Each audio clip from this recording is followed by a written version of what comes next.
The alien queen's child knew instantly, that's my dad. The great hall of the Xyrathi Empire was built to make visitors feel small. Its ceiling rose like the inside of a mountain, glowing with soft blue light. Tall alien nobles stood in wide circles, their long bodies wrapped in shining robes.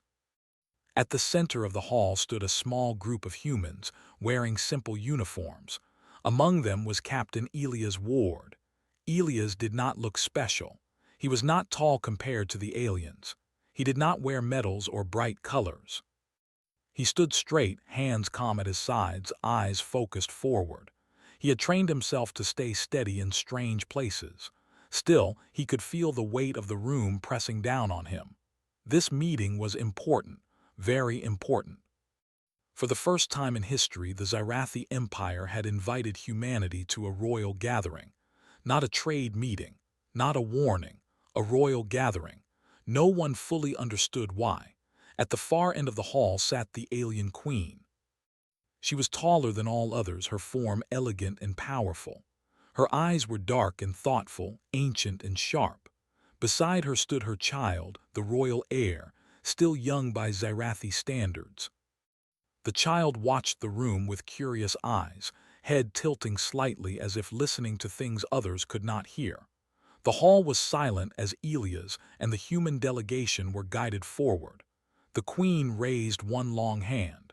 The guide stepped away. "You stand before the Xyrathi throne," the queen said, her voice calm and clear, carried by hidden translators. "You are the human called Elias Ward." "Yes, your majesty," Elias said. His voice echoed more than he expected. "You have traveled far," the queen continued. "You represent a species newly risen among the stars. Many here question why humans are worthy of this audience."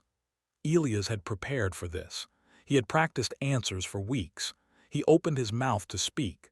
Before any sound came out, a small voice cut through the silence. "That's my dad."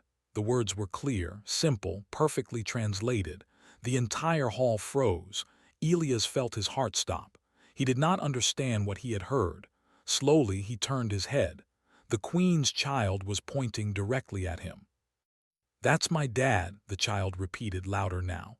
A wave of sound exploded through the hall. Nobles shouted. Guards stepped forward.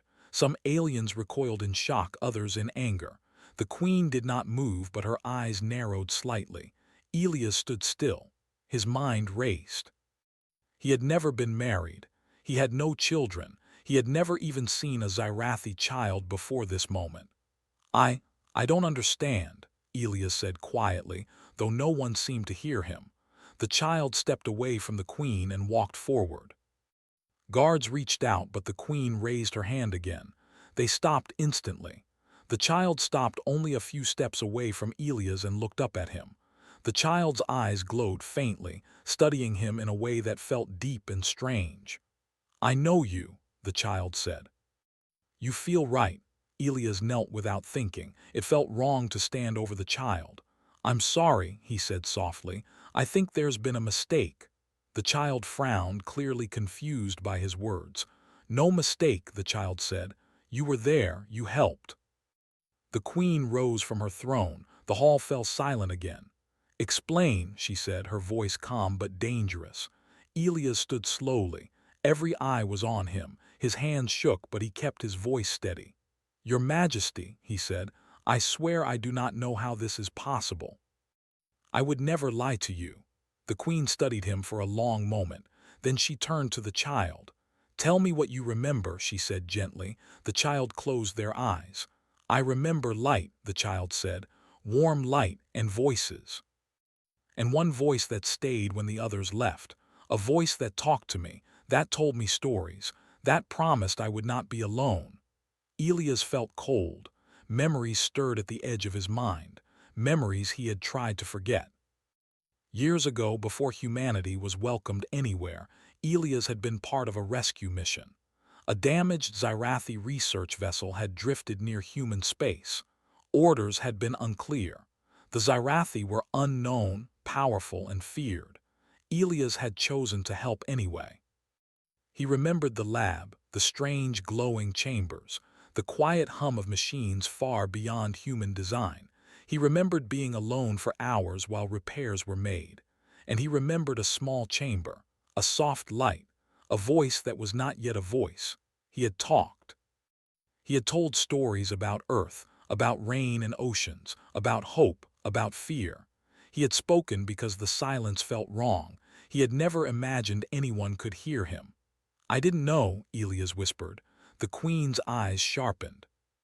"You were aboard a classified royal vessel," she said. "You entered restricted areas." "I was repairing power lines," Elias said quickly. "I followed the sound of failing systems. I never touched anything. I swear it." The Queen did not accuse him further. Instead, she gestured. Royal scanners descended from the ceiling, their light washing over Elias and the child. Symbols and data streamed through the air. The hall waited. After a long moment, a voice spoke from the scanners. "Genetic resonance detected. Partial compatibility confirmed." Gasps filled the hall. "That is impossible," one noble shouted. "Humans are not compatible with us." The Queen raised her hand again. "Yet the evidence stands," she said. Elias felt dizzy. "What does that mean?" he asked. "It means," the Queen said, "that your species possesses a genetic adaptability we underestimated." The child smiled at Elias, clearly pleased. "You see," the child said, "I told you." Elias did not smile back. His chest felt tight. "I never meant to cause harm," he said. "If I did something wrong—" "You did not," the Queen interrupted. Her voice was firm. "You did something unexpected." The Queen stepped down from her throne and stood before Elias. She was taller than him by far, but there was no threat in her posture. "You gave comfort," she said. "You gave presence. That was enough." Around them, the nobles whispered in fear and anger. "This changes everything," one said. "Humans are dangerous," said another. "No," a third replied quietly. "They are influential." The Queen turned back to the court.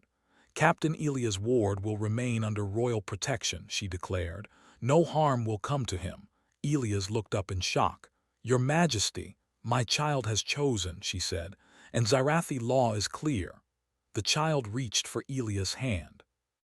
After a brief hesitation, Elias took it. The touch felt warm, familiar. "I knew you would come back," the child said. Elias swallowed hard. He looked around the vast hall at the aliens who once saw humanity as small and weak. Everything had changed. And this was only the beginning. Royal corridors stretched endlessly, smooth and glowing, as Elias walked beside the alien queen's guards. The sounds of the great hall were far behind him now, but the weight of what had happened still pressed on his chest. He could still hear the child's voice in his mind. "That's my dad." The child walked happily at his side, holding his hand without hesitation. The grip was small but firm, full of trust. Elias did not pull away. He was afraid that if he did, something important would break.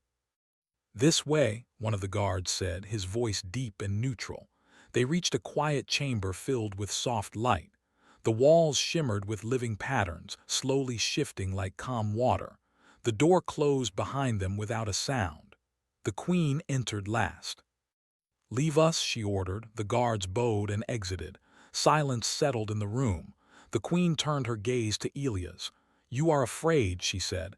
"Yes," Elias answered honestly, "and confused." "That is acceptable," the Queen replied. "You stand inside events larger than yourself." The child climbed onto a low platform and sat cross-legged, watching them closely. "Why does everyone look upset?" the child asked. The Queen's expression softened. "Because change frightens those who fear losing control." Elias cleared his throat. "Your Majesty, I need to understand what is happening. I don't want to hurt anyone, especially the child." "You will not," the Queen said. "But truth must be spoken." She gestured, and a projection appeared in the air. It showed a glowing chamber, one Elias recognized instantly. "That is the incubation core," the Queen said, "where my child was formed." Elias stared at the image. "I was there," he whispered. "Yes," the Queen said, "you were." The projection shifted, showing records from years ago. A damaged ship, Emergency power loss. A single human engineer moving through alien systems with calm patience. You were not chosen by chance, the Queen continued. You stayed when others would have left. You spoke when silence ruled. Elias remembered sitting beside the chamber, talking about Earth sunsets, about storms, about people making mistakes and still trying again. I didn't know anyone could hear me, he said. My child heard, the Queen replied, before there were ears. Before there was language, emotion came first. The child nodded. You talked to me, the child said. You said being scared was okay. Elia's throat tightened. I did. The Queen folded her hands. Zyrathi children are shaped by perfection, controlled growth, balanced minds. No chaos. And humans? Elias asked quietly. Humans are chaos, the Queen said, but also resilience. The projection changed again, showing data lines intertwining, human and Zyrathi patterns weaving together. Your presence influenced development, the Queen said. Not through flesh but through imprint, your emotions became structure.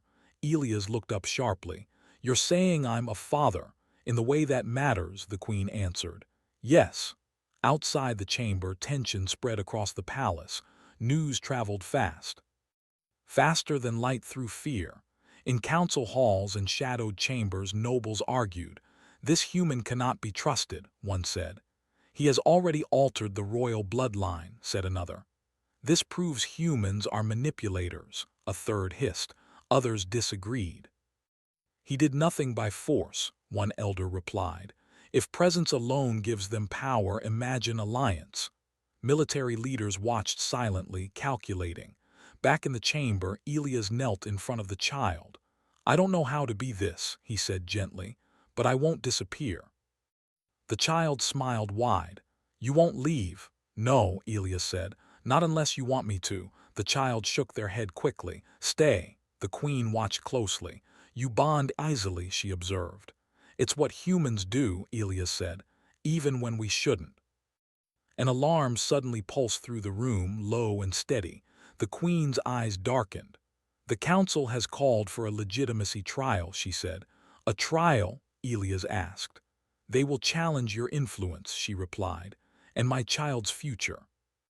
What happens if they win? Elias asked. The Queen did not answer immediately. Finally, she said, war becomes likely. Elias stood. Fear flashed through him, but something else rose stronger. Then we stop that, he said. The Queen studied him. You are not a warrior. I'm human, Elias replied. We adapt. The trial began the next cycle. The royal court filled again, this time colder, sharper. Holographic banners floated above, showing ancient laws. Elias stood alone at the center. The child sat beside the Queen. A high counselor spoke. The human stands accused of altering royal lineage and endangering the empire. I did not know, Elias said calmly. I did not intend harm. Intent does not erase consequence, the counselor replied. Another noble rose. Humans use emotion as weaponry. Elias looked around. We use emotion as connection, he said. There's a difference. Murmurs spread. Evidence was presented. Genetic data, emotional resonance charts, predictions of instability. Then a surprise. An alarm screamed. Lights flickered. A shadowed figure lunged toward the throne. Elias moved without thinking. He grabbed a fallen guard's weapon not to strike but to block. He placed himself between the attacker and the child. Stay back, Elias shouted. The attacker hesitated. That hesitation saved lives. Guards overwhelmed the threat within seconds. The hall was silent again. Elias lowered the weapon slowly and placed it on the floor. I won't be your enemy, he said, but I will protect my family. The child ran to him and hugged his leg. The Queen stood. That is enough, she said. She turned to the court. You fear humanity because you do not understand them, she said. They do not conquer through strength. They endure through bonds. She looked at Elias. This human chose protection without obligation. The council could not deny what they had seen. The trial was postponed. Not ended. As Elias was escorted back to the chamber, whispers followed him, not of hatred but uncertainty. The child held his hand tightly. They tried to hurt us, the child said softly. Yes, Elias replied, but they failed. Will they try again? Elias looked at the stars through the palace windows. Probably, he said, but humans are very hard to remove once we belong. The child smiled, and somewhere in the vast empire, the idea of humanity changed forever. The palace felt different after the attack. Corridors that once glowed softly now seemed tense, as if the walls themselves were listening. Guards were doubled at every entrance. Silent drones floated near ceilings, watching everything. Elias noticed all of it, but he said nothing. He sat in a quiet garden chamber with the child beside him. The space was open to the stars, protected by an invisible shield. Strange alien plants grew in smooth patterns, their leaves glowing faintly. The child was drawing shapes in the air, forming glowing symbols that slowly faded. "What are you making?" Elias asked. "Stories," the child replied, "about us." Elias smiled, but his heart was heavy. He knew the postponed trial was not mercy, it was preparation. Across the empire, forces were moving. In a dark council chamber far from the palace, powerful figures gathered.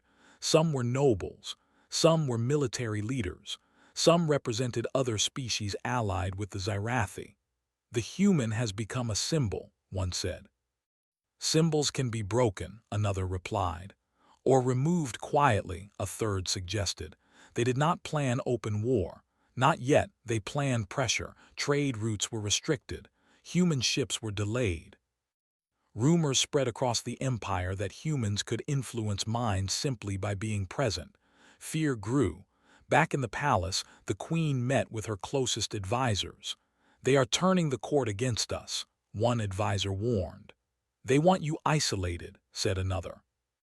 "And the child removed from succession," a third added. The queen remained calm. "And Elias, he is the key," the first advisor said. "If he is discredited, everything collapses."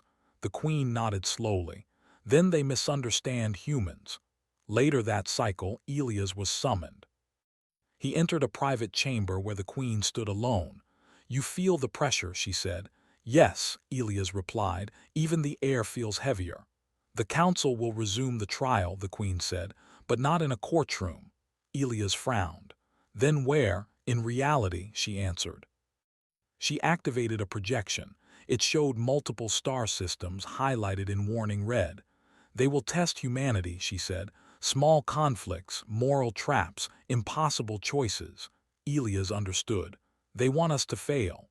"They want you to fail," the queen corrected. "If humans respond with aggression, they prove the council right." Elias thought of Earth, of history, of mistakes made when fear ruled. "What do you need from me?" he asked. "Be human," the queen said simply. The first test came sooner than expected. A human supply station near Scifi space was surrounded by unknown ships. The attackers disabled weapons but did not fire. They broadcast a single message: "Surrender the human envoy. Conflict ends." The message spread instantly. Human commanders demanded orders. Elias watched the feed in silence. "They want you," the queen said. Elias nodded. "I won't let humans suffer because of me." "You are not expendable," the queen replied sharply. Elias looked at the child who stood quietly nearby. "I won't abandon them," Elias said. "But I won't hide either." He turned back to the queen. "Let me speak." A broadcast channel was opened. Elias stood before the camera, no armor, no weapons. "This is Elias Ward," he said calmly. "If you want me, stand down and withdraw. No one else needs to be harmed." The unknown ships paused. Then they withdrew. Across the empire, reactions were mixed. "He is reckless," some said. "He prevented bloodshed," others argued. The next test followed. A Scifi colony world experienced a reactor failure. Evacuation would take days. Millions were at risk. Human engineers offered help. The council refused until Elias intervened. "They won't fix it for power," he said. "They'll fix it because people are there." Humans were allowed through. They worked non-stop. No demands, no conditions. The reactor stabilized. Children survived. The story spread faster than any rumor. Then came the hardest test. A council decree declared that the child must choose Scifi heritage alone or be removed from succession. The decree was legal, ancient, cruel. The child stood before the queen, Elias, and the council. "I don't understand," the child said. "Why do I have to choose?" "Because they fear what you represent," the queen said gently. The child looked at Elias. "Are you leaving?" "No," Elias said firmly. "But if I choose you," the child whispered, "they'll be angry." Elias knelt. "They already are." The chamber filled with nobles watching closely. The child took a deep breath. "I choose both," the child said. Gasps filled the room. "That is not allowed," a counselor snapped. The child looked up, eyes glowing brighter than before. "Then your rules are small," the child said. Silence fell. The queen stood. "My child will not be broken to satisfy fear," she declared. "If this empire cannot accept that, then it is already broken." The council hesitated. No one moved. Then something unexpected happened. A senior military leader stepped forward. "We have monitored human behavior since the summit," he said. "They are not conquerors, they are anchors." More voices joined. "They do not escalate." The balance shifted. The council could feel it. They had expected defiance. They received loyalty. The trial reconvened not as accusation but as evaluation. Elias was asked to speak. He stepped forward slowly. "I am not special," he said. "I didn't plan this. I didn't want power." He looked at the child. "I talked because silence felt cruel," he continued. "I stayed because leaving felt wrong." He turned to the council. "Humans don't win by being perfect," he said. "We win by refusing to give up on each other." The chamber was quiet. Not hostile, thoughtful. The queen watched, pride hidden behind calm. The child walked to Elias and took his hand. "See," the child said softly. "He stays." In distant systems, fleets powered down. Trade routes reopened. Fear weakened. The trial was not yet over. But the outcome was no longer certain. For the first time, the galaxy questioned whether humanity was a threat, or the missing piece it never knew it needed. And Elias, once an ordinary human, stood at the center of it all, knowing the final test was still ahead. The final session of the council was held under an open sky dome, where stars were visible even in daylight. This was not tradition. It was chosen on purpose. The queen wanted no walls, no shadows, no hidden corners. Everything would be seen. Elias stood near the center, hands relaxed at his sides. He wore no uniform today, just simple human clothing. He wanted no rank to speak for him. The child stood beside the queen, calm and steady. Around them the council gathered. Nobles, military leaders, elders from allied species. Even distant observers watched through live feeds. The entire galaxy seemed to be holding its breath. The queen stepped forward. "This session will decide the future of my child," she said, her voice carrying clearly, "and the future of humanity's place among us." A counselor rose. "We have reviewed all evidence, emotional influence, genetic resonance, political impact." Another added, "The risk is real." Elias listened quietly. Then the queen turned to him. "Captain Elias Ward, you may speak one final time." Elias stepped forward. He did not rush. He did not hesitate. "I won't argue laws," he said calmly. "They belong to you." Murmurs spread. "I won't argue power," he continued. "Humans are not the strongest." Some nodded, some frowned.